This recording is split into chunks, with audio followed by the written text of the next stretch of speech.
dito may bunga yung saging nila. So, yung saging is tatlo. May bunga. So, yun. May bunga. Napakataba naman yung saging nito. Dito sa likod, meron pang bayabas. May bunga din yung bayabas nila. So, dito, makikita mo. So, may bunga. Makukuha tayo ng yung bunga niya. Ito. Yun. May bunga siya. So, magkuha tayo. So, may guava dito. Ito, bayabas. Yun.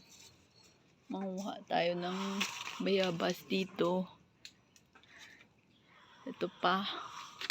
Yung bunga ng bayabas nila.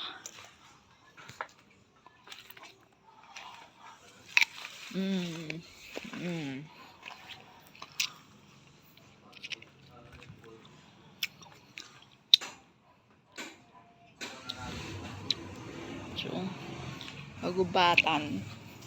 So, may bahay kubo pa dyan.